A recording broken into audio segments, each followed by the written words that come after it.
March 16th, 1244.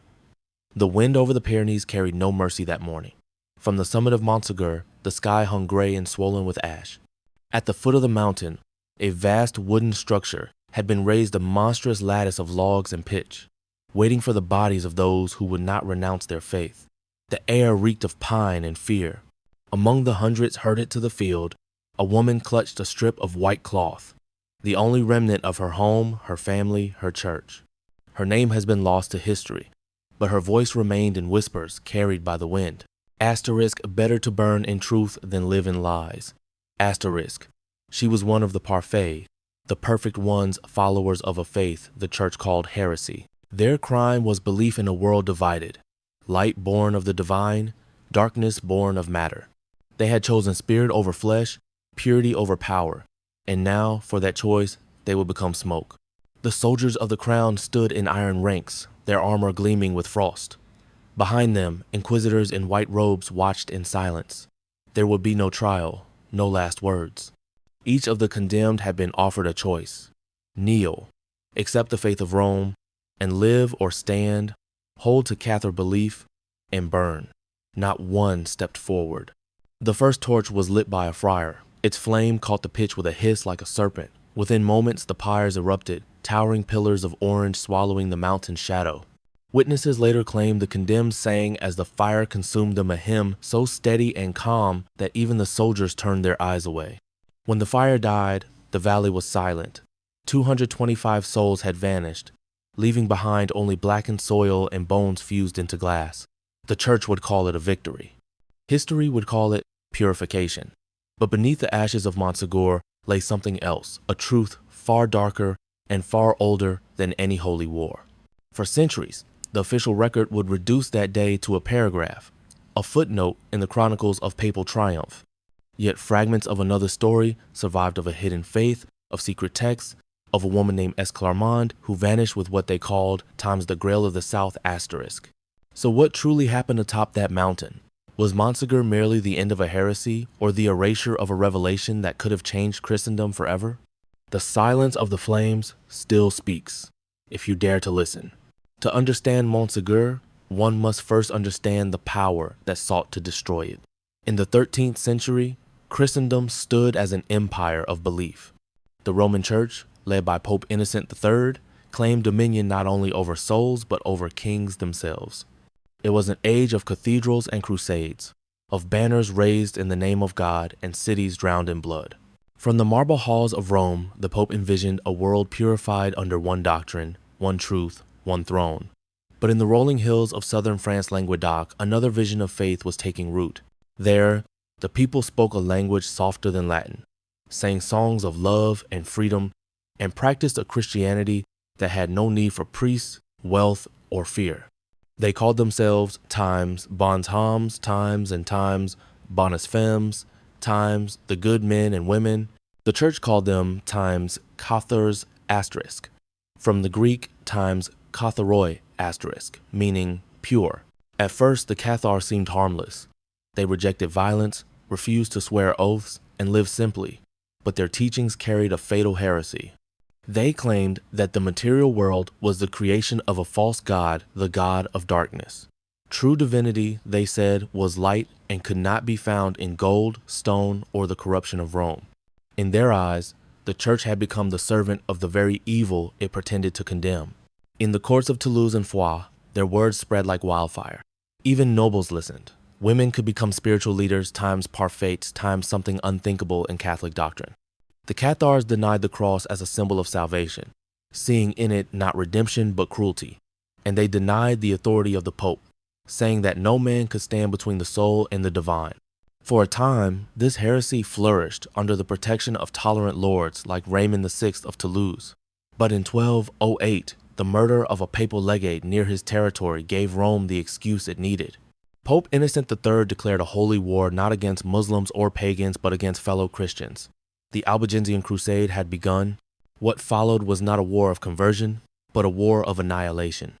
Armies bearing the cross descended upon Languedoc, burning towns, slaughtering civilians, and leaving behind ashes where once stood the most enlightened region of Europe. At Béziers, when asked how to distinguish heretics from faithful, the papal commander replied, asterisk, kill them all, God will know his own. Asterisk, by the time the smoke cleared, hundreds of thousands were dead. The surviving Cathars fled to the mountains, where stone fortresses became sanctuaries of faith. Montsegur was the last of these sanctuaries, a citadel in the clouds, home to the final believers who refused to bow. From Rome's perspective, this was the triumph of divine order over chaos. From Paris, it was the victory of monarchy over rebellion. But in truth, behind the banners of salvation lay something else, a fear that ideas, once set free, could not be burned away. The church and the French crown had painted their conquest as holy justice, yet the cost was the soul of an entire people. What they called heresy may have been the last echo of a forgotten Christianity, one that sought purity not through domination, but through light. And as the 13th century marched on, the curtain of glory began to slip. Behind it waited the machinery of control, the system that would soon turn Montsegur into an altar of fire. But behind the banners of crusade and purity, there was nothing divine, only a system built to erase. When Pope Innocent III declared the Albigensian Crusade in 1209, he unleashed not merely an army, but a mechanism of faith turned into weapon. The church no longer sought to convert the Cathars. It sought to extinguish them. The war became an experiment in the administration of annihilation. At its core stood a doctrine of obedience. Rome proclaimed that salvation could be enforced, that violence in service of God was not sin, but virtue. Kings, knights, and inquisitors were bound together by this decree. The papal legate Arnaud Amalric embodied this ruthless clarity when, during the massacre at Béziers, he ordered asterisk, kill them all, God will know his own. Asterisk, it was not a moment of rage, it was policy. The Albigensian Crusade turned Languedoc into a laboratory of control. Behind every burned village lay careful accounting. Property seized, names recorded, souls catalogued. The church established tribunals to root out heresy long after the armies moved on. From these beginnings would rise one of the most terrifying institutions in human history, the Inquisition. At Montsegur, this machinery reached its perfection. By the time the fortress became the final refuge of the Cathars in 1243, the Inquisition had spent years refining its procedures. Heretics were interrogated under oaths sworn before God. Testimonies were written, sealed, and preserved like holy relics. The language of bureaucracy cloaked the work of death. Asterisk, Historia Albigensis Asterisk, written by Peter de Vaux de Cernay, reads like scripture for the destruction of dissent, detailing the sieges, the trials, and the divine justification for slaughter. To the crown, this was also politics. The King of France, Louis IX, sought to consolidate the southern provinces under royal control. By branding Catharism as treason against both God and king, he turned conquest into righteousness. Faith became a weapon of empire. The siege of Montsegur was not a spontaneous act of vengeance. It was the culmination of a 20-year campaign to erase every remnant of a spiritual revolution. The church laid down rules for the extermination. Surrender was to be offered only once. Refusal meant purification by fire. Property of the condemned would revert to the church and the crown. The faithful who repented would serve as witnesses against the unrepentant. Every soul was classified, processed, and judged. Within this system, mercy was an error, and truth was a threat. The Cathars' belief that the material world was evil made them resistant to the very foundation of church power, wealth, hierarchy, and fear. They could not be controlled by confession, nor tempted by indulgence. For such defiance, no sermon could suffice. So Rome turned faith into administration, and administration into fire. The siege engines built at Montsegur were mirrored by another kind of engine, the theological one that justified every stone hurled at the fortress. And when the last walls began to crumble, it was not just a fortress falling, but an idea. The idea that conscience could exist outside the shadow of authority. This was the real revelation. The church's strength did not lie in the word of God, but in its mastery of fear. Montségur would become its most chilling proof. By the spring of 1243, the mountain fortress of Montsegur had become the last heartbeat of a dying faith. Perched 1,200 meters above the valley of La Valannette, it seemed invincible stone walls rising from clouds, guarded by cliffs so steep that even eagles hesitated. Yet from below, the banners of France and the church gathered in the wind like an omen. The siege had begun. The royal seneschal Hugues d'Arcy commanded the army of the crown, joined by Pierre Emile, Archbishop of Narbonne. Together they led more than * 10,000 men, * knights, mercenaries, engineers, and inquisitors against barely * 400 souls, * inside the fortress. Among them were * more than 200 Parfaits *, men and women of the Cathar faith, who had fled from every corner of Languedoc to seek final refuge at the Castle of the Pure. From May 1243 to March 1244, Montsegur endured what chroniclers called *, the winter of hunger and silence. The attackers built massive wooden towers and siege catapults known as Time's Trebuchets *, dragged up the slopes piece by piece through snow and mud. Each day, stones the size of mill wheels smashed into the outer walls, while the defenders, outnumbered 20 to 1, fired arrows carved from broken furniture. Inside, food ran out long before hope did. Mothers ground chestnuts and tree bark into paste. Candles made of animal fat became their final meal. Yet not one Parfait renounced their faith. At night, the mountain echoed with soft voices reciting prayers. * Blessed are those who suffer for righteousness, for theirs is the kingdom of heaven. * Outside the walls, the besiegers suffered too. Winds from the Pyrenees froze armor to flesh. Avalanches buried supply lines. Several times, the soldiers begged to withdraw, but the orders were clear. Montsegur must fall, for it had become more than a fortress. It was a symbol. As long as it stood, the church's victory was incomplete. In January 1244, after months of bombardment, a small outcrop called Roc de la Tour finally gave way, allowing French troops to build a platform within arrow range of the ramparts. The end was inevitable. Raymond de Pyres, the lord of Montsegur, and Pierre Roger, his lieutenant, saw the futility.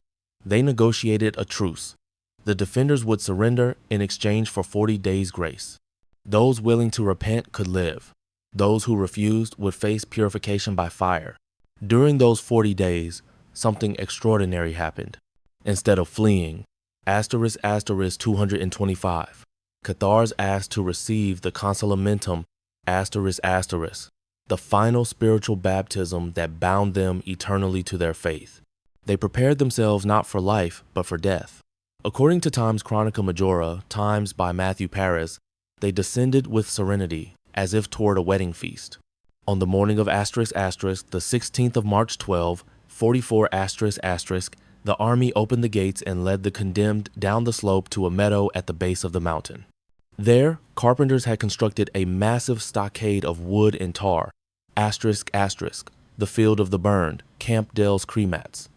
*, witnesses described it as a forest of fire. Flames rose 30 feet high, consuming men, women, and even children who sang hymns as the smoke choked the sky. The chroniclers counted * 225 souls, though local lore whispers it was more. Within hours, the Cathar faith was erased in the eyes of Rome. The fortress above was cleansed, the valley silent but for the crackle of embers. Centuries later, archaeologists would find * traces of carbonized bone and melted iron * at the site. Carbon 1-4 dating fixed them between * 1240 and 1250 *, confirming that the ashes of that day still sleep beneath the grass. The Inquisition called it divine justice. Historians now call it *, one of the largest mass executions of the Middle Ages, *. But for the people of Languedoc, it was the daylight itself was buried. Montsegur had fallen, but its story was not over. Among the smoke and ruin, whispers told of a woman who vanished before the siege ended, carrying something the church feared more than heresy itself. Amid the ashes of Montsegur's final dawn, one name endured *, Esclarmonde de Foix, *, to the church. She was a heretic noblewoman. To her followers, she was the embodiment of the divine feminine, the light of Foix, guardian of a secret that no fire could consume. Before the fortress fell, Esclarmonde is said to have escaped through a hidden passage along the cliffs, accompanied by a handful of trusted Parfaits. According to later chronicles, she carried with her a small chest wrapped in linen, what witnesses called asterisk le trésor des Cathars.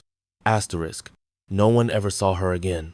Some say she fled toward Aragon, others that she ascended into the mountains and vanished in the mist. Legend insists that the chest held not gold but asterisk asterisk, the sacred text of the Cathars asterisk asterisk, or perhaps something older, the time's holy grail of the South asterisk, a relic of purity and defiance. Her disappearance became the axis of 1,000 myths. Yet, in the silence that followed, evidence began to speak louder than stories. In the 20th century, excavations at times Camp Del's cremats, times uncovered asterisk asterisk charred human bones, fused with clay asterisk asterisk, consistent with mass burning at temperatures above 850 degrees Celsius. Fragments of rosary beads, buckles, and ceremonial rings were found scattered in a layer of black ash mute witnesses to a ritual of extermination. When the remains were subjected to asterisk asterisk carbon-14 analysis, asterisk asterisk at the French National Center for Archaeological Research, the results converged precisely around the year asterisk asterisk 1244, plus or minus 15 asterisk asterisk. The valley itself had preserved the truth, the date of the purification fire. Forensic experts determined that the victims had been bound upright in clusters, so their bodies would collapse inward as they burned in organized design, not chaos. The church's Times, Acta Inquisitionis, Times, confirmed that the field of Montsegur was cleansed in 1 day. 1 day, 225 lives. The arithmetic of faith. Among the surviving records of inquisitors, a single passage in Times Historia Albigensis Times stands out. Peter de Vaux de Cernay wrote, asterisk, they went to the fire with joy, singing their psalms. Not one turned back, though offered mercy. Asterisk, this was meant as mockery, but read now, it sounds like reverence. Those who burned refused to die as criminals. They died as witnesses to an idea that no sword could sever from the soul. Centuries later, the land still remembers. In the soil near Montsegur, asterisk asterisk traces of phosphate and calcium oxide, asterisk asterisk remain unusually high, a chemical fingerprint of human combustion. The ground itself carries memory. It does not forget. Yet perhaps the most haunting evidence is spiritual, not scientific. In the mountain villages of Ariège, locals still light candles each March 16th, whispering the names of the lost. The ceremony is not Catholic. It is not heretical. It is something older, a vigil for those who refuse to kneel. The legend of Esclarmonde endures because it represents what Rome could never claim, freedom of conscience. Whether she carried a chest, a grail, or only the truth, she became the symbol of all that survived the flames. The church silenced the Cathars, but in doing so, it ignited the very thing it feared most, an unkillable memory. In the 21st century, as archaeologists dig through the blackened soil and historians reread the chronicles once written as victory hymns, a darker realization emerges. Montsegur was not an anomaly. It was the blueprint of persecution, perfected in faith's own language. The pyres were extinguished, but their glow still burns beneath the earth. It burns in the questions we ask when authority cloaks itself in holiness. It burns wherever truth is forbidden to speak. When the smoke cleared over Montsegur, it was said that the sky itself turned the color of iron. The mountain stood scarred but silent, its stones blackened with the memory of those who had perished there. For the victors, the silence was proof of order restored. For history, it was the beginning of amnesia. Yet for those who still listen, that silence is louder than the hymns of conquest. The fall of Montsegur marked not only the end of the Cathars, but the beginning of a new world, one ruled by orthodoxy, bureaucracy, and fear. The machinery perfected in that siege became the skeleton of the medieval Inquisition. Over the following centuries, it would be used again and again, from the witch trials of Toulouse to the tribunals of Spain, to cleanse the earth of anyone who dared think differently. The flames that consumed Montsegur were not extinguished. They were merely institutionalized. But every act of erasure leaves behind its echo. Centuries after the pyres cooled, the ruins of the fortress still stand, a ghost of stone perched against the wind. Pilgrims climb the mountain each March 16th to light candles at the meadow below, the Times Camp Del's cremats asterisk where the Cathars were burned. They carry no banners, no symbols of rebellion, only silence. They climb not to honor defeat, but to reclaim dignity. In that silence, the heretics are no longer forgotten. They are remembered as souls who chose conviction over fear. The church that condemned them has long since changed, yet the question Montsegur leaves behind is eternal. Asterisk. How far will power go to preserve its truth? Asterisk. The answer lies in the ashes. The Albigensian Crusade was not a war for faith, it was a war for control, waged in the name of purity. Its victims were not rebels but believers who refused to let faith become a weapon. And though the centuries have buried their names, their defiance still glows like embers beneath the narrative of holy triumph. Modern historians such as Jean Duvernoy and Malcolm Lambert describe Montsegur as asterisk, the symbolic tomb of medieval tolerance. Asterisk. It reminds us that the greatest crimes are not committed by monsters in the dark, but by men who call themselves righteous. The Crusaders believed they were saving the world from evil, yet in their zeal, they taught the world how to burn the innocent in the name of salvation. Perhaps that is why Montsegur endures, not as a relic of medieval fanaticism, but as a warning, a mirror held to our own age. Every time a voice is silenced for believing differently, every time power disguises domination as moral duty, the pyres flicker again. The silent flames of Montsegur are not history's past. They are its prophecy. They whisper through time that truth does not die in fire, it hides in the smoke, waiting for the wind to carry it forward. And for those who stand at the foot of that mountain today, looking up at the ruins etched against the sky, the question still burns. If faith could destroy truth in one day, what could courage restore in one lifetime?